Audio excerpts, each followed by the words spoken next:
Namaku Rania. Usiaku 36 tahun. Hari ini adalah hari ke-71 aku duduk di rumah seluas istana. Namun, semua terasa begitu sunyi dan senyap. Aku masih ingat betul beberapa jam setelah kepergian Reza, suamiku. Tepat setelah tubuhnya dibawa ke pemakaman, rumah ini dipenuhi pelayat dan bunga.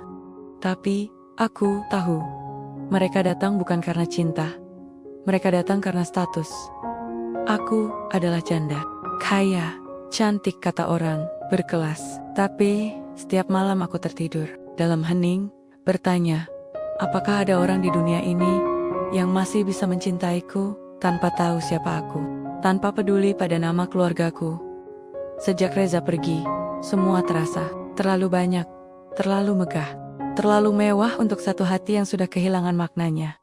Suatu pagi, aku membuka jendela dan mencium sesuatu yang tak pernah tercium dari dapur rumahku. Aroma bubur ayam, hangat, sederhana, dan nyata. Aku menutup jendela, mengambil jaket lusuh yang biasa kupakai ke dapur belakang, dan berjalan keluar lewat pintu samping, tanpa mobil, tanpa make up, tanpa tujuan. Hanya ingin menghirup udara orang biasa, tanpa tahu hari ini adalah awal dari sebuah kisah yang bahkan tak bisa kutebak akan membawaku sejauh ini. Jalanan kompleks perumahan elit yang biasanya kulewati dengan kaca mobil tertutup, kini terasa berbeda di bawah sandal karet yang kupinjam dari pembantu. Angin pagi menyapa pipiku tanpa lapisan bedak. Dan saat aku menoleh ke ujung gang kecil yang bahkan tidak pernah kusadari ada sebelumnya, aku melihatnya. Seorang pria mendorong gerobak bubur ayam. Gerobaknya sederhana, tapi bersih dan terawat. Aku berhenti beberapa meter darinya. Bukan karena ragu, entah kenapa dadaku berdebar. "Bu, mau bubur bu?" tanyanya sambil tersenyum. Suara itu ramah, tak dibuat-buat, seperti suara seseorang yang bicara tanpa tahu atau peduli berapa kekayaanmu, siapa namamu, atau apa pekerjaanmu. "Satu, tanpa kerupuk," jawabku pelan. Aku tak tahu dari mana suara itu keluar, seolah tubuhku bergerak sendiri. Aku, Rania yang biasanya memesan sarapan via tablet digital, kini berdiri di trotoar sempit, menunggu semangkuk bubur dari pria asing. Dia mulai meracik. Ia meniup sendok sebelum mencicipi kuah kaldu. "Namanya siapa bu? Baru pindah ya?" Aku terdiam sejenak. Kalau aku bilang Rania Putri Adiningrat, segalanya akan selesai. Tapi aku tak mau itu. "Anya," kataku akhirnya. "Saya numpang tinggal di rumah sepupu, di gang belakang." Ia tersenyum. "Saya Raffi bu Anya, saya biasa mangkal di sini tiap pagi." Buburnya kuterima dengan kedua tangan. Aku duduk di bangku kecil yang ia siapkan sendiri. Tak ada taplak, tak ada pelayan berdasi. Tapi, entah kenapa, rasanya lebih lengkap. Kami bicara sebentar tentang cuaca, tentang motor tuanya yang mogok semalam. Tidak ada basa-basi elitis, tidak ada pertanyaan menjebak seperti dalam arisan para sosialita. Hanya percakapan sederhana, tapi membuatku merasa hidup kembali. Saat aku pamit, Raffi memberiku senyuman lain, yang tak bisa kubeli, bahkan dengan semua berlian yang kupunya. "Mampir lagi ya buahnya, saya kasih topping ekstra." Aku berjalan pulang dengan langkah berbeda. Ada sesuatu dalam semangkuk bubur itu, dan dalam tatapan Raffi yang terasa seperti awal dari sesuatu yang besar. Mungkin berbahaya tapi aku tahu, aku akan kembali besok. Hari-hari berikutnya, aku selalu datang lebih pagi. Aku menunggu di ujung gang, seolah itu rutinitas yang sudah kutekuni bertahun-tahun. Baru 3 hari aku mengenalnya, dan aku sudah hafal suara roda gerobaknya dan cara Raffi menegakkan tubuhnya, lalu tersenyum saat melihatku, seakan aku satu-satunya pelanggan yang ia tunggu. "Selamat pagi Bu Anya," ucapnya sambil mengusap keringat di kening. "Selamat pagi Mas Raffi," jawabku, mencoba terdengar biasa, meski jantungku berdetak tak biasa. Aku tahu ini gila, aku tahu aku sedang bermain api. Tapi entah mengapa, setiap kali aku menjadi Anya, aku merasa lebih bebas. Tidak ada sepatu hak tinggi, tidak ada parfum mahal. Di dunia Raffi, aku cukup duduk, makan bubur, dan tertawa. Tidak lebih. "Bu Anya, kuliah di mana dulu?" tanya Raffi sambil menambahkan kecap pada mangkuk buburku.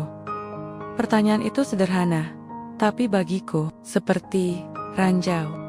Aku bisa menjawab jujur dan merusak segalanya. Aku memilih tersenyum dan mengalihkan pembicaraan. Mas Raffi belum nikah? Ia tertawa. Belum, Bu. Belum waktunya. Kenapa? Karena saya belum ketemu orang yang bikin saya lupa kalau saya miskin. Hatiku tercekat. Aku menatap mangkukku, tapi bubur di dalamnya sudah kehilangan rasanya. Aku pulang hari itu dengan langkah tertatih, meski kakiku baik-baik saja. Malamnya, aku duduk di depan cermin raksasa di kamar pribadiku. Aku menatap bayanganku sendiri. Perhiasan tipis yang kupakai pagi tadi sudah luntur, tapi mataku tetap memancarkan pertanyaan yang sama. Berapa lama aku bisa hidup sebagai Anya? Berapa lama sebelum dunia tahu bahwa aku berbohong? Tanganku meraih laci meja rias dan menarik satu kartu nama emas yang masih kusimpan sejak Reza meninggal. Rania Putri Adiningrat, Komisaris Utama PT Dewanara Abadi. Aku menatap nama itu lama sekali. Lalu dengan perlahan, aku menyelipkannya ke dalam amplop dan menguncinya di brankas. Dan malam itu, aku mengambil keputusan. Selama aku belum siap kehilangan Raffi, maka Rania harus tetap terkubur. Setidaknya untuk sekarang. Untuk sementara, aku siap menjadi Anya, si perempuan biasa yang menyukai bubur ayam dan tertawa lepas. Hari-hariku mulai terbagi jadi dua. Pagi hari bersama Raffi dan bubur ayamnya. Dan siang hingga malam dalam dunia lamaku yang penuh rapat yayasan, undangan sosialita, dan rutinitas yang terasa begitu kosong. Tapi setiap pagi, saat aku kembali duduk di bangku kayu di depan gerobaknya, aku merasa hidup kembali. Raffi tak pernah berubah. Ia tetap sederhana, tulus, penuh semangat meski hidupnya keras. Dia bercerita soal mimpi punya warung sendiri, bukan hanya gerobak sewa. Kalau aku bisa buka tempat sendiri, aku bisa kasih makan gratis buat anak-anak pemulung yang sering lewat depan pasar itu, katanya suatu pagi. Aku hanya diam, hatiku bergetar. Lelaki ini bahkan tak tahu siapa aku. Tapi kata-katanya menggerakkan sesuatu yang sudah lama mati di dalam diriku. Hari itu, saat aku pulang, aku melakukan sesuatu yang bodoh, atau mungkin terlalu baik untuk disebut cerdas. Aku diam-diam mentransfer sejumlah uang ke rekening seseorang bernama Pak Narto, pemilik gerobak bubur tempat Raffi menyewa. Jumlahnya cukup untuk menebus gerobak itu, dan memberinya satu gerobak baru yang bisa dimiliki sendiri. Tanpa embel-embel, aku minta agar semuanya dikirim tanpa nama, tanpa jejak. Hanya secari kertas bertuliskan, untuk orang baik yang tak pernah meminta apa-apa, tapi pantas menerima segalanya. Keesokan paginya, aku kembali ke gang itu, dan benar saja, gerobak Raffi sudah berubah. Baru, bersih, dan bertuliskan bubur Raffi hangatnya dari hati. Ia tampak bingung, hampir tak percaya. Masya Allah, saya nggak tahu ini dari siapa.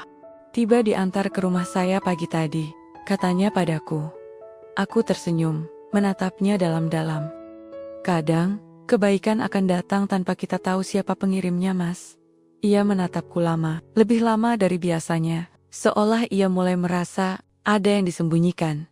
Dan saat itulah, tiba-tiba, dari arah belakang, terdengar suara pelan tapi tajam. Bu Rania? Aku membeku. Suara itu, aku kenal, bahkan terlalu kenal. Aku menoleh, dan di sana berdiri Tasya, keponakan dari mendiang suamiku, yang juga sahabatku sejak sama. Dia menatapku dari atas ke bawah, dari sandal murahan hingga wajah tanpa makapku, dan senyum kecil muncul di sudut bibirnya. Bukan senyum bahagia, tapi senyum seolah menemukan rahasia. Aku nggak salah lihat kan, ucap Tasya, melangkah lebih dekat, membawa serta aroma parfum mewah yang biasa kupakai dulu. Aku kaku, mulutku mengering. Raffi memandang kami bergantian, bingung. Aku bisa lihat kerutan di dahinya, mencoba memahami apa yang sedang terjadi. Aku ingin bicara, ingin menyangkal, tapi Tasya lebih cepat. Jadi, kamu ngaku-ngaku jadi siapa tadi? Anya? Ia tertawa pelan, setengah mengejek. Aku tahu kamu butuh penyegaran, tapi menyamar jadi rakyat jelata? Serius? Aku menarik napas panjang, mencoba bertahan. Tasya, tolong jangan buat keributan. Raffi melangkah pelan ke arah kami. Bu Anya, ini teman ibu ya? Tasya menoleh padanya, lalu tersenyum seolah baru ingat, ia bukan di tengah pesta elite. Oh mas, maaf, Ibu ini namanya bukan Anya. Nama aslinya Rania Putri Adiningrat. Janda almarhum Reza Adiningrat. Komisaris perusahaan besar, kaya raya, mobilnya aja Alphard. Jadi, agak aneh aja lihat beliau duduk di pinggir jalan makan bubur ya kan? Raffi membeku. Pandangannya menatapku. Tajam, tapi bukan marah. Lebih ke patah. Seperti seseorang yang baru saja menyadari bahwa buku favoritnya ternyata fiksi. Aku mencoba tersenyum, meski tenggorokanku nyaris tercekik oleh rasa malu. Aku bisa jelaskan, tapi Raffi hanya diam, lalu mengangguk pelan, seperti ada tembok tak terlihat yang tiba-tiba muncul di antara kami. Terima kasih, sudah sering mampir, katanya pelan, menyibukkan diri seolah aku tak ada di sana. Tasya tersenyum tipis lagi, lalu mendekat dan berbisik. Hati-hati Ron, dunia kita nggak cocok sama dunia mereka. Jangan terlalu jauh menyelam, kamu bisa tenggelam. Aku berdiri kaku, di tengah trotoar. Dunia seolah sunyi. Suara sendok bertemu mangkuk, aroma kaldu, semuanya terasa jauh. Untuk pertama kalinya, sejak aku mengenal Raffi, aku tak tahu harus kembali besok atau tidak. Aku berjalan menjauh dengan mata berkaca-kaca. Tapi sebelum berbelok di ujung gang, aku menoleh sekali lagi, dan kulihat Raffi berdiri sendiri, di samping gerobaknya, menatap ke arah tempatku biasanya duduk. Tapi kursi kecil itu, kini, kosong, seperti hatiku. Hari-hari berlalu tanpa bubur, tanpa aroma kaldu, tanpa tawa pagi yang sederhana. Aku mengurung diri di kamar, memandangi kalender yang tak lagi kutandai. Pagi tak terasa pagi, dan malam tak pernah memberi ketenangan. Aku kehilangan sesuatu yang bahkan tak sempat benar-benar kumiliki. Kepercayaan, dan mungkin harapan. Aku pernah duduk di rapat dewan direksi sambil memarahi 5 manajer sekaligus tanpa berkedip. Tapi, sekarang, untuk sekadar berjalan ke gang itu lagi, kakiku terasa berat. Aku takut. Takut ditolak. Takut dihakimi. Takut melihat matanya yang dulu hangat, kini menjadi tembok beku. Tapi hari ini, aku tidak tahan lagi. Aku berjalan perlahan ke ujung gang itu. Rambutku terikat seadanya. Aku tak lagi menyamar. Aku datang sebagai diriku sendiri. Bukan Rania yang angkuh. Bukan Anya yang pura-pura miskin. Tapi seorang wanita yang hanya ingin didengar. Gerobaknya masih di sana. Tapi tidak ada pelanggan. Mungkin karena sudah lewat jam sarapan. Atau mungkin karena takdir memang sedang memberi waktu untuk kami berdua. Ia melihatku, tak tersenyum, tapi juga tidak pergi. Aku mendekat. Jantungku berdebar seperti anak sekolah hendak mengaku suka. Tapi ini bukan cinta remaja. Ini luka. Ini pertaruhan. Mas Raffi. Suaraku nyaris berbisik. Aku minta maaf. Aku memang bukan Anya. Aku Rania. Dan ya, aku berbohong. Tapi bukan karena aku main-main. Aku cuma ingin tahu rasanya jadi orang biasa lagi. Rasanya disukai bukan karena harta atau nama belakang. Aku menggenggam jari-jari sendiri, menahan gemetar. Aku tahu aku salah, tapi setiap tawa Mas Raffi, setiap obrolan pagi, semua itu nyata buatku. Bahkan lebih nyata dari seluruh hidupku yang penuh topeng ini. Akhirnya, Raffi bicara. Suaranya tenang, tapi ada getir yang menyelinap. Bu Rania, saya nggak marah, saya cuma kecewa. Karena saya kira saya udah nemu orang yang jujur di dunia yang penuh tipu-tipu. Saya ngerti, hidup ibu pasti rumit. Tapi saya ini orang biasa. Kalau saya suka seseorang, saya nggak bisa pakai topeng. Saya cuma punya satu wajah dan satu hati. Aku mengangguk pelan, tapi hati aku juga ikut tertinggal. Di sini mas, di bangku itu, di pagi-pagi yang kita habiskan sama-sama. Raffi tidak menjawab, tapi ia tidak menyuruhku pergi. Dan mungkin itu cukup untuk hari ini, tapi tidak cukup untuk selamanya. Hari itu aku pulang dengan langkah kosong, tapi pikiran yang penuh. Ada sesuatu dalam tatapan Raffi yang tak bisa kulupakan. Bukan benci, bukan marah, tapi kecewa yang belum pulih. Dan aku tahu, aku tak bisa diam saja menunggu waktu menyembuhkan luka yang aku buat sendiri. Malam itu, aku berdiri di balkon kamarku, memandangi lampu kota Jakarta yang berkelap-kelip seperti dunia palsu. Gemerlap yang dulu membuatku merasa aman, kini justru menyesakkan. Aku sadar, aku mencintai Raffi, bukan dengan cinta yang dangkal atau penuh nafsu sesaat. Membuatku rela meninggalkan kemewahan dan ego demi sesuatu yang jauh lebih berharga, kejujuran. Aku ingin jadi istrinya, tapi bukan sebagai Rania Putri Adiningrat. Aku ingin dia mencintaiku tanpa tahu seberapa besar hartaku atau siapa aku dalam daftar majalah bisnis. Aku ingin dia mencintaiku sebagai perempuan biasa. Esok paginya, aku membuat keputusan besar. Aku akan meninggalkan semua sementara. Aku mengundurkan diri dari jabatanku di perusahaan, menitipkan rumahku pada pengurus yang sudah lama ku percaya, dan memindahkan sebagian uang ke rekening khusus yang hanya akan kugunakan untuk kebutuhan hidup sederhana. Aku menyewa kamar kos kecil di dekat gang, tempat Raffi biasa berjualan. Kos sederhana, 1 kipas angin, 1 tempat tidur, dan 1 lemari kecil yang bahkan tidak muat untuk semua gaunku yang mahal. Tapi aku merasa lebih hidup dari sebelumnya hari itu juga. Aku kembali ke gerobak Raffi tanpa make up, tanpa perhiasan, tanpa mobil mewah yang dulu seolah menjadi pelindung statusku. Hanya aku dan tekad untuk memulai dari awal. Mas Raffi, sapaku pelan. Ia melihatku, sedikit terkejut. Bu Rania, bukan Rania. Sekarang aku cuma Anya, perempuan biasa yang ingin belajar jujur dari awal.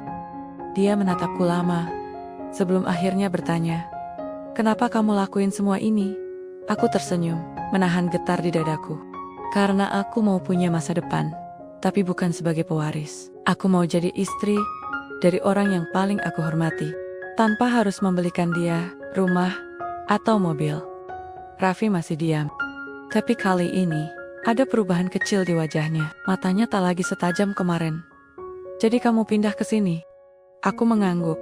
Aku tinggal di kos kecil di seberang jalan. Kalau Mas butuh bantuan bersih-bersih gerobak, aku bisa bantu. Aku nggak jago masak, tapi bisa belajar. Ia menunduk sebentar, lalu tersenyum kecil. Dan pagi itu, untuk pertama kalinya setelah semua kekacauan, aku kembali duduk di bangku kayu, di samping gerobak itu. Bukan sebagai orang yang menyamar, tapi sebagai seseorang yang ingin berubah. Dan perubahan itu ternyata lebih menyakitkan dari yang kubayangkan. Hari-hariku kini dipenuhi debu, panas, dan bau minyak goreng. Aku membantu Raffi membersihkan panci, mencuci piring plastik bekas pelanggan. Kukuku tak lagi rapi, dan rambutku lebih sering diikat asal-asalan daripada ditata. Tapi yang paling menyakitkan bukan fisik, melainkan kenyataan bahwa Raffi telah menjaga jarak. Dia tetap ramah, tetap sopan, tapi dingin. Dia tak lagi mengajak ngobrol soal mimpi-mimpinya, tak lagi tertawa saat aku menceritakan hal-hal konyol. Dan setiap kali aku mencoba mendekat, ia menjauh dengan alasan sibuk atau lelah. Tapi aku bertahan, karena aku tahu rasa percaya yang rusak tak bisa dibenahi dalam sehari. Sampai suatu pagi, aku melihatnya berbicara dengan seorang perempuan muda di ujung gang. Perempuan itu manis, sederhana, mengenakan celemek dan membawa wadah besar berisi bubur sayur. Mereka tertawa, dan entah kenapa tawanya berbeda dari yang biasa ku dengar. Tawa yang lepas, ringan dan hangat. Namanya Winda, kata ibu pemilik warung kopi yang sering duduk tak jauh dariku. Anaknya Pak Rawe. Dulu satu kampus sama Mas Raffi loh, tapi Winda nggak tamat karena harus urus ibunya yang sakit. Bantu jualan juga. Cocok banget sih mereka. Aku hanya tersenyum samar, tapi dadaku mendidih pelan. Bukan karena cemburu semata, tapi karena aku sadar, aku sedang mengejar cinta seorang lelaki yang mungkin sudah mulai membuka pintu untuk orang lain. Tapi aku tidak menyerah, karena hatiku sudah miliknya, tanpa status, namun sepenuhnya miliknya. Malam itu, di kamar kos yang sempit, aku menulis di buku catatan kecil. Jika suatu hari, dia menengok ke belakang, aku ingin dia melihat aku masih di sana. Bukan sebagai perempuan kaya yang bisa membeli segalanya, tapi sebagai perempuan yang tidak pergi, meski tidak diminta tinggal. Aku menatap catatan itu lama, lalu menangis dalam diam. Aku belum tahu akhir dari semua ini. Tapi aku tahu satu hal pasti, aku belum selesai berjuang. Tapi perjuangan terberat seringkali bukan soal bertahan, melainkan soal menonton sesuatu yang kita cintai perlahan menjauh dan kita tak bisa berbuat apa-apa. Pagi itu, aku datang lebih awal dari biasanya. Kupikir, aku bisa membantunya menyiapkan bahan dagangan atau setidaknya menyeduh teh hangat seperti biasa. Tapi ketika aku tiba, seseorang sudah lebih dulu di sana. Winda, ia tertawa pelan sambil menyapu area sekitar gerobak. Wajahnya segar, dan di tangannya ada kotak bekal kecil yang entah berisi apa. Tapi ekspresinya jelas, ia nyaman. Dan Raffi, ia juga tertawa. Bukan tawa basa-basi, tapi tawa yang penuh keakraban. Tawa yang dulu hanya aku yang mendengarnya. Aku berdiri agak jauh, mematung, tidak ingin mengganggu. Tidak ingin terlihat kecil, tapi aku tahu, mataku tak bisa menyembunyikan luka itu. Winda menoleh dan tersenyum hangat. Mbak Anya, pagi. Maaf ya tadi saya datang duluan, saya kebetulan lewat. Terus Mas Raffi belum sempat bersih-bersih. Jadi, ya saya bantuin, katanya ringan. Nggak apa-apa, jawabku pelan, sambil memaksakan senyum paling kuat yang bisa kubentuk hari itu. Hari itu terasa lebih panjang dari biasanya. Setiap detik, seperti menusuk perlahan. Raffi tetap bersikap sopan, tetap menyapaku. Tapi setiap kali ia bicara dengan Winda, seperti pria yang sedang perlahan belajar membuka hati. Dan aku duduk di bangku kayu itu. Seperti biasa, menjadi penonton dari cerita yang bukan lagi tentangku. Saat Winda pamit dan melangkah pergi, Raffi masih menatap punggungnya sejenak sebelum kembali menata mangkuk. Aku tahu aku harus bicara. Harus menyatakan isi hatiku. Harus berjuang lebih keras. Tapi yang keluar dari mulutku hanya satu kalimat yang bahkan tak terdengar oleh siapapun. Kalau nanti kamu memilih dia, aku akan mundur, Raffi. Bukan karena aku menyerah, tapi karena aku ingin dicintai dengan jujur, tanpa perlu bersaing, tanpa perlu memohon. Malam itu, di kamar kos kecilku, aku menatap cermin. Wajahku lelah, mataku sembab. Dan di leherku, tergantung kalung pemberian mendiang suamiku, satu-satunya harta yang tak pernah kutanggalkan. Dan untuk pertama kalinya, aku bertanya pada bayanganku sendiri, apa aku cukup hanya dengan menjadi diriku sendiri? Pertanyaan itu menggema sepanjang malam, mengendap di dadaku, seperti embun dingin yang tak kunjung menguap. Aku memandang langit-langit kamar kosku, yang penuh noda air, mendengarkan suara motor tua lewat di kejauhan, dan merasakan betapa sunyinya hidup tanpa arah. Aku datang ke sini demi cinta, demi harapan, demi lembaran baru. Tapi kini, aku merasa seperti lembaran kosong yang tak lagi ingin dibaca siapapun. Dan Raffi, dia tak pernah benar-benar melihat aku sepenuhnya, bukan? Mungkin karena terlalu sakit hati, mungkin karena terlalu kecewa, atau mungkin karena hatinya sudah ada tempat baru untuk berlabuh pagi itu. Aku berdiri di depan cermin, memakai baju paling sederhana yang kupunya. Rambutku kukepang satu, wajahku polos tanpa bedak. Aku tak ingin terlihat cantik, aku hanya ingin terlihat jujur. Untuk terakhir kalinya, aku datang ke gerobak bubur itu. Raffi sedang sibuk melayani pelanggan. Dia tersenyum pada semua orang, termasuk Winda yang muncul tak lama kemudian, membawa termos kecil berisi air jahe. Aku berdiri agak jauh, menatap mereka sebentar, lalu kutinggalkan satu kotak kecil di bangku kayu, tempat aku biasa duduk. Ada buku catatan kecil yang biasa kugunakan untuk menulis puisi dan curahan hati. Di halaman terakhir, kutulis, Mas Raffi, terima kasih karena telah mengajarkanku tentang kejujuran dan ketulusan. Aku datang padamu dengan niat yang salah, tapi aku tinggal dengan cinta yang sungguh. Jika suatu hari aku masih ada di pikiranmu, carilah aku. Tapi jika tidak, aku harap kau bahagia, walau bukan denganku. Aku berjalan menjauh dari gang itu. Aku meninggalkannya diam-diam. Bukan karena aku tak cinta, tapi karena aku tak sanggup lagi menjadi bayangan yang terus menunggu. Namun seaneh apapun dunia ini bekerja, aku tahu satu hal yang tak bisa kulepaskan. Hatiku masih miliknya. Dan entah sampai kapan, waktu berjalan lambat. Setelah aku pergi dari gang kecil itu, kupikir aku akan merasa lebih ringan setelah melepaskan, tapi ternyata kehilangan yang dipilih sendiri tetap menyisakan luka yang dalam. Hari-hariku kembali sunyi. Tidak ada aroma kuah bubur. Tidak ada suara panci bergemerincing. Tidak ada tawa ringan di pagi hari. Aku kembali menjadi Rania. Tapi entah kenapa, Rania yang dulu terasa begitu asing bagiku sekarang. Aku kembali ke rumah besar yang dulu kutinggalkan. Semua terasa kosong, mewah, tapi tak bernyawa. Para pekerja rumah menatapku heran, tapi tak ada satupun yang berani bertanya, kenapa aku pulang lebih awal. Malam-malamku dihabiskan dengan menatap langit-langit kamar. Dan setiap kali aku mencoba melupakan Raffi, justru wajahnya muncul lebih jelas. Aku tak tahu kabarnya. Aku tak tahu apakah ia membaca buku kecil yang kutinggalkan. Tapi yang ku tahu, aku tak ingin berharap lagi. Terlalu menyakitkan. Sampai suatu sore, aku sedang duduk di taman belakang rumah, memandangi kolam ikan, ketika suara itu terdengar dari kejauhan. "Bu Rania," aku menoleh. Raffi berdiri di gerbang samping. Dengan kemeja lusuh yang dirapikan seadanya, rambut sedikit berantakan, dan tatapan yang membuat jantungku berhenti berdetak sesaat. "Apa yang kamu lakukan di sini?" tanyaku pelan. Ia menunduk sebentar, lalu mengangkat sesuatu dari tangannya. "Buku catatanku. Aku baca semuanya," katanya lirih. "Semua puisi, semua cerita, semua rasa yang kamu pendam sendiri."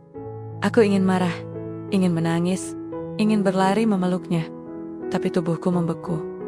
"Aku bodoh," lanjutnya, "karena terlalu sibuk menilai masa lalu, sampai lupa melihat niat baik yang ada di depan mataku."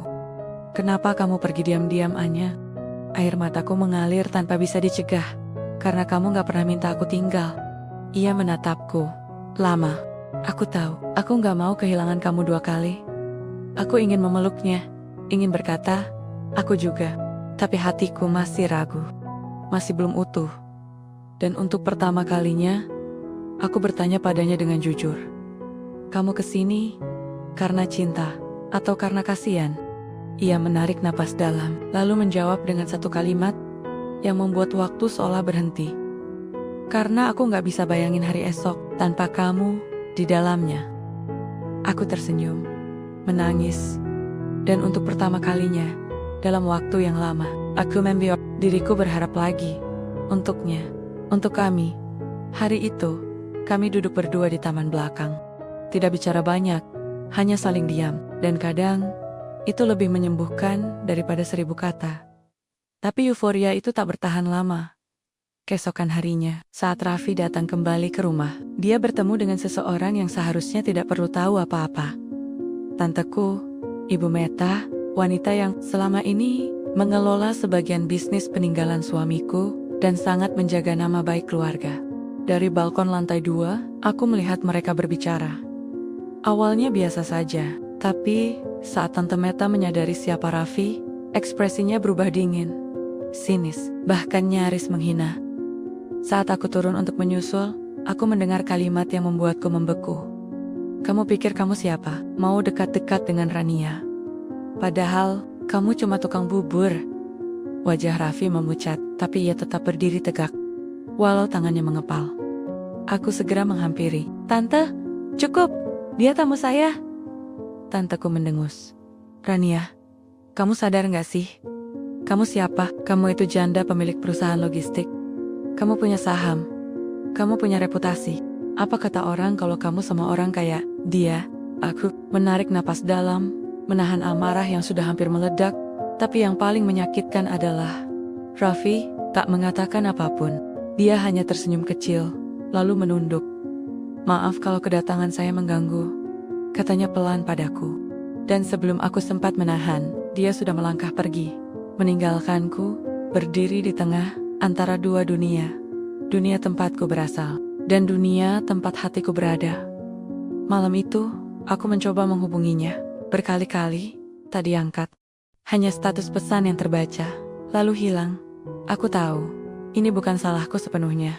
Tapi aku juga tahu, kadang, cinta saja memang tidak cukup. Ada kenyataan yang lebih tajam dari rindu. Ada perbedaan yang lebih besar dari perasaan. Aku berdiri di antara keduanya, menggenggam harapan yang mulai retak. Tapi aku tak bisa membiarkan harapan itu benar-benar pecah. tanpa aku mencoba menyelamatkannya. Malam itu juga, aku ambil kunci mobil dan menyetir sendiri. Tanpa arah pasti, hanya satu tujuan, menemukan Raffi. Aku tak tahu harus mulai dari mana. Sampai aku ingat sebuah percakapan kecil dulu, saat kami duduk di bangku kayu. Ia pernah bilang, kalau aku lagi capek, biasanya aku pulang sebentar ke tempat, Bude, di pinggir kota. Di sana ada kebun kecil, sunyi, tapi tenang. Dan aku berharap, semesta masih memberiku satu kesempatan terakhir. Perjalanan malam itu, seperti perjalanan dalam kabut. Dan tak ada suara selain detak jantungku sendiri, yang terus berpacu dengan waktu. Akhirnya aku sampai di sebuah kampung kecil di pinggiran kota. Jalanan tanah, lampu seadanya, dan rumah-rumah kayu berderet rapi. Aku turun dari mobil dan mulai bertanya satu persatu. Beberapa warga menyebut nama Raffi, menunjuk ke sebuah rumah sederhana yang dikelilingi pagar bambu. Aku berdiri di luar pagar. Nafasku tercekat. Di sana, Raffi sedang duduk sendiri di kursi kayu, menatap langit malam. Tapi saat aku memanggil namanya, dia tidak menoleh. Raffi. Ia mendengar. Aku yakin ia dengar, tapi dia hanya diam. Tangannya menggenggam cangkir teh, matanya tak berpaling dari langit. Aku mendekat perlahan. Aku tahu aku salah, tapi jangan tutup pintu. Sebelum aku sempat mengetuk, akhirnya ia bicara. Suaranya tenang, tapi penuh luka. Kalau aku masuk ke dunia kamu, Anya, aku cuma akan jadi bahan tertawaan. Tapi kalau kamu masuk ke dunia aku, kamu akan kehilangan semuanya. Aku menggeleng pelan. Aku gak butuh dunia, Raf. Aku cuma butuh kamu. Ia akhirnya menoleh, dan aku melihat untuk pertama kalinya air. Matanya jatuh. Aku cinta kamu, Anya, tapi kadang cinta yang tulus pun harus tahu diri. Hatiku remuk. Aku ingin memeluknya, tapi langkahku terasa terlalu berat, seolah dunia ikut menahanku. Aku berdiri diam, menatapnya, berharap ia akan bangkit dan memelukku kembali. Tapi dia tetap duduk dan memalingkan wajah. Untuk pertama kalinya, Raffi menolakku. Dan untuk pertama kalinya pula aku merasa, mungkin aku benar-benar kehilangannya. Malam itu, aku tidak langsung pulang. Aku duduk di kursi bambu di depan rumah budenya. Hanya berjarak beberapa meter dari tempat Raffi, masih menatap langit. Tapi kami seperti dua benua, yang terpisah samudra, dekat secara fisik, tapi tak terjangkau oleh hati. Langit malam penuh bintang. Seharusnya indah, tapi tak ada keindahan yang bisa kurasakan saat orang yang kucintai tidak lagi ingin melihat ke arahku. Aku ingin percaya bahwa ini hanya luka sesaat, bahwa besok pagi ia akan bangun, mencari aku, lalu memelukku dan bilang semuanya akan baik-baik saja. Tapi pagi datang tanpa pelukan. Hanya suara ayam dan langkah kaki Raffi yang menjauh ke arah kebun. Aku duduk sendiri di beranda, membawa buku catatan kecilku. Aku menulis satu puisi yang tak pernah selesai. Aku tulis namamu di langit yang paling tinggi, tapi kamu menunduk, menatap tanah yang tak ada aku di dalamnya. Ketika aku selesai menulis bait itu, aku tahu, Mangkimin, bukan tentang kurangnya cinta, tapi tentang terlalu banyak luka yang tak sanggup lagi disembuhkan. Aku memutuskan untuk pamit pada Bude. Beliau memelukku erat dan membisikkan sesuatu yang membuat air mataku mengalir tanpa henti. Kadang orang baik juga bisa kalah, nak. Tapi yang tulus, nggak pernah benar-benar pergi. Perjalanan pulang, setiap sudut jalan mengingatkanku pada mimpi yang kubangun sendiri dan kubiarkan runtuh. Sesampainya di rumah, aku tidak menangis, tidak marah. Aku hanya duduk di balkon, memandangi langit sore yang mulai kelabu. Lalu aku membuka ponselku, membuka media sosial, dan untuk pertama kalinya, sejak aku menjanda, aku menulis status panjang bukan untuk mengumumkan pencapaian, bukan untuk menyapa dunia, tapi untuk mengucapkan selamat tinggal pada cinta yang tak bisa kumiliki. Status itu viral, ribuan komentar, pesan pribadi, dan simpati datang.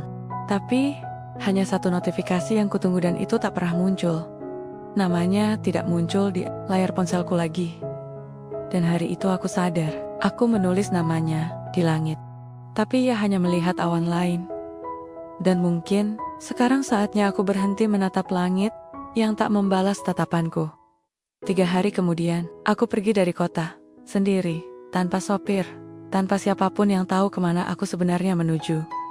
Aku cuma ingin menjauh dari semuanya, dari rasa bersalah, dari pertanyaan-pertanyaan yang terus datang dari kerabat, dari semua hal yang mengingatkanku padanya.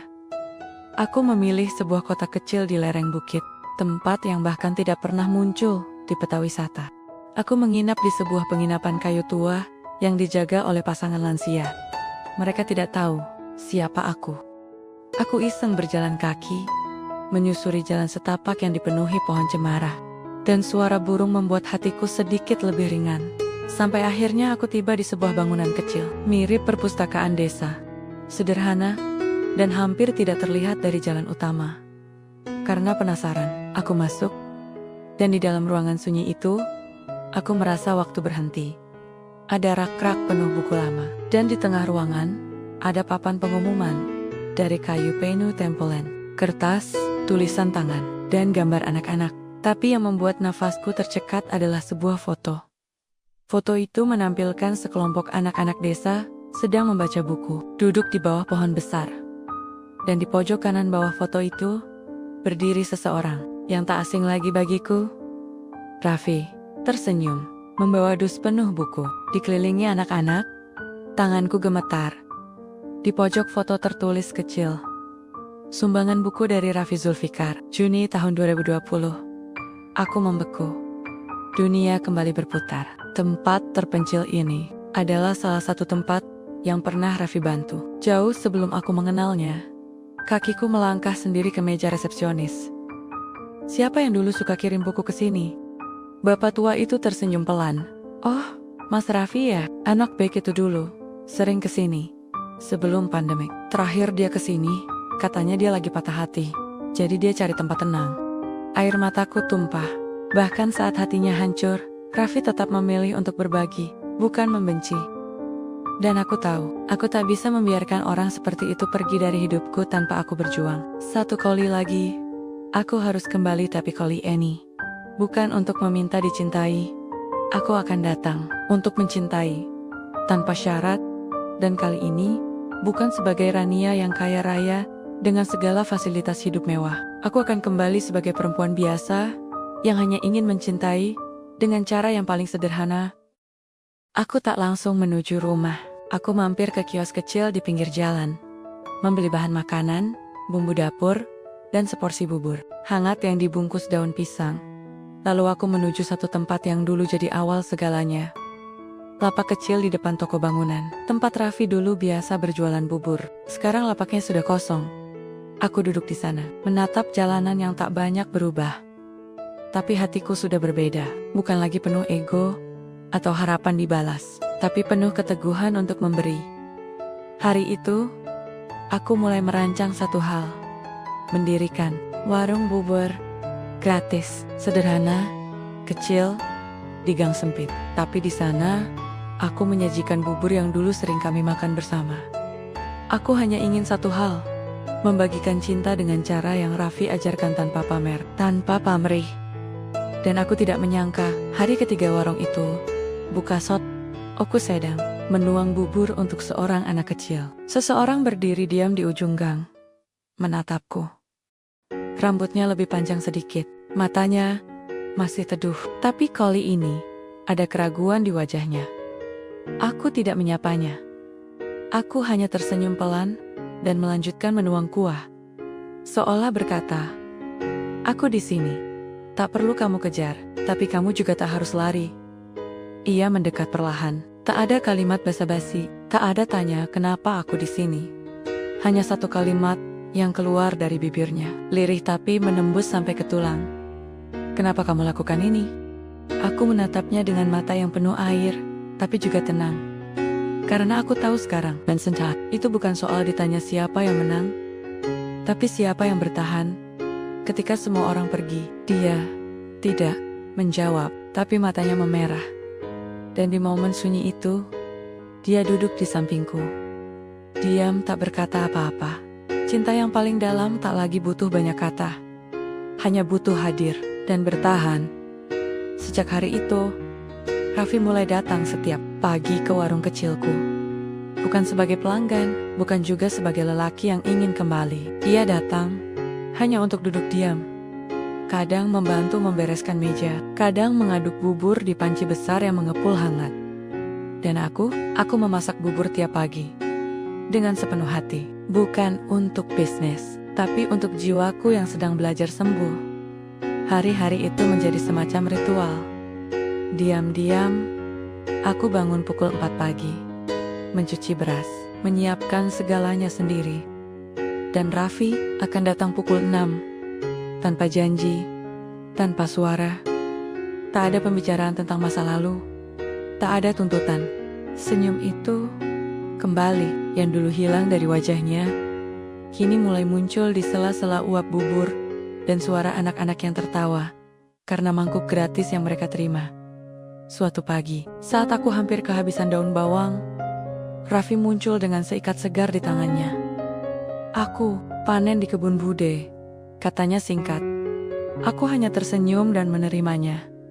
Tapi dalam hati, aku tahu, itu bukan sekadar daun bawang, itu bentuk cinta yang tidak diumumkan, tapi diam-diam tumbuh.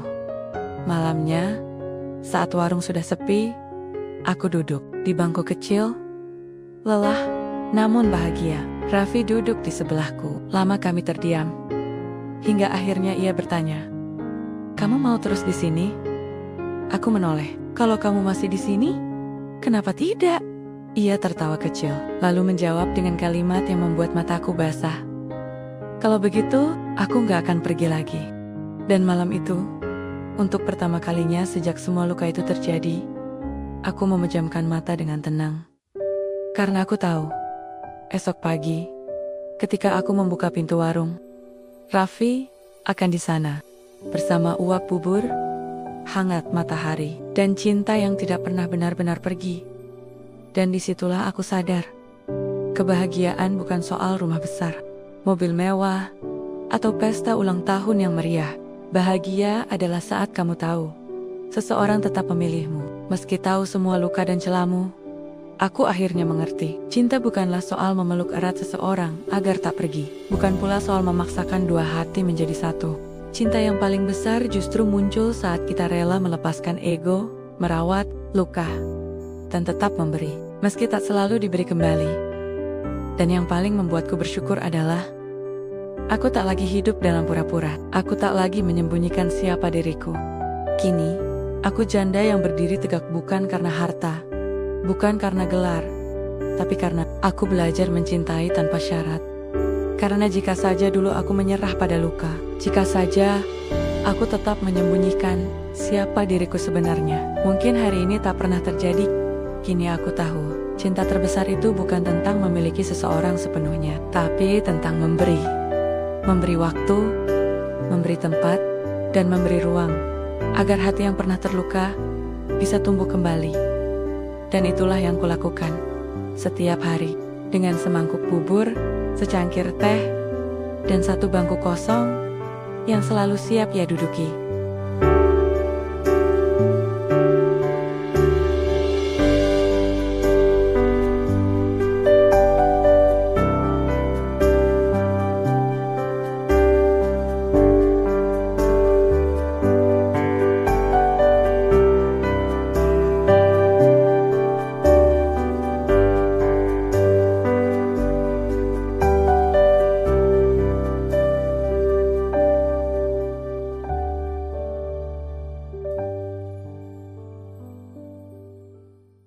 Namaku Rania.